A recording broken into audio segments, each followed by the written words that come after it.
Good day mga ka-sports natin dyan. Matapos ngang matambakan ang Creamline Cool Smashers sa 4th set, pagdating dito sa final set nila sa ikalimang set ay talagang hindi na nagbabaya ang Creamline Cool Smashers. Pagamat nakauna nga ng 2 puntos kanina ang Signal Super Spikers, ngunit kapansin-pansin natin na ito ang teritoryo ng Creamline Cool Smashers. Pagdating sa 5th set na labanan, alam natin na bibihira ang team na nagtatagumpay na napapatiklop nila ang Creamline Cool Smashers. Mukhang mas kapado ng CCS pagdating sa 5th set ang labanan. Kanina sa 4th set, kitang-kita natin na mukhang pinagbigyan lang nga nila ang Signal Super Spikers at hindi na sila masyado gumagalaw.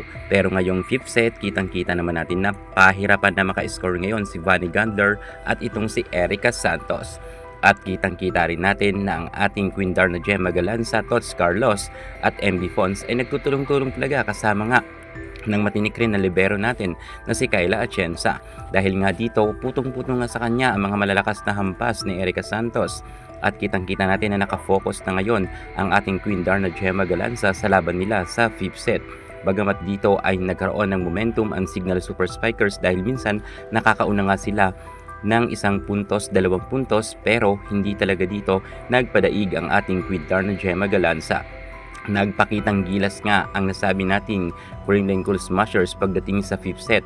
Pinatunayan nila na mas karapat dapat nga sila na manalo pagdating dito. At dahil dyan, nang uminit na ang ating Queen Darna Gemma Galanza, Tots Carlos at maging si Pangs Panaga at BDL at gumanda ang mga set ni Gia Amazing at maganda ang first ball ng CCS na hirapan na nga dito si Vanny Gandler.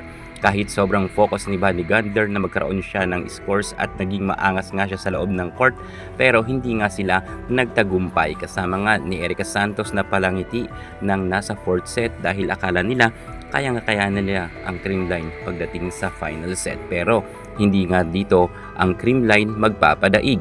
Kilala natin ang Creamline Cool Smashers noon pa man hanggang sa kasalukuyan na kapag 5th set sila talaga madalas ang nagtatagumpay.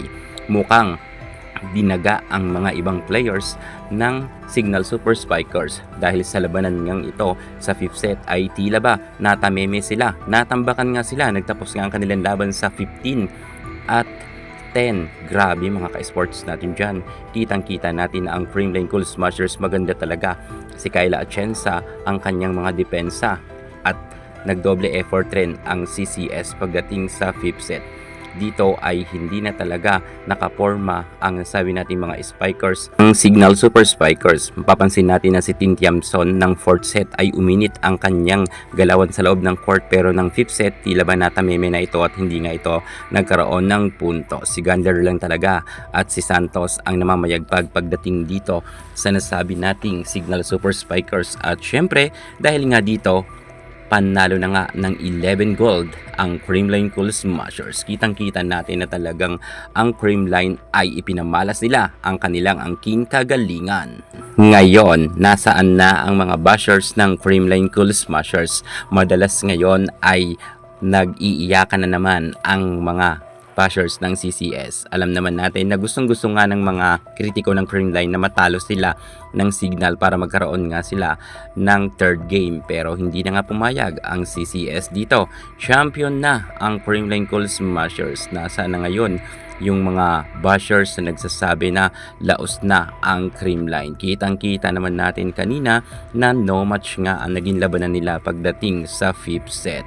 Patunay lamang to na karapat dapat pa ang Creamline sa PVL at hindi pa sila pwedeng i-carjack or tanggalin ang ibang mga players dito dahil ang mga superstar ng CCS ay sobrang dami. Lumipad nga ang ating Queen Darna Gemma Galanza, Tots Carlos. Eliza Valdez, hindi man siya naglaro pero malaki rin ang kanyang naitulong dahil nariyan ang kanyang presensya. At alam natin na ang team ng Creamline Cool Smashers ay talagang nagtulong-tulong para makamit nila ang tagumpay.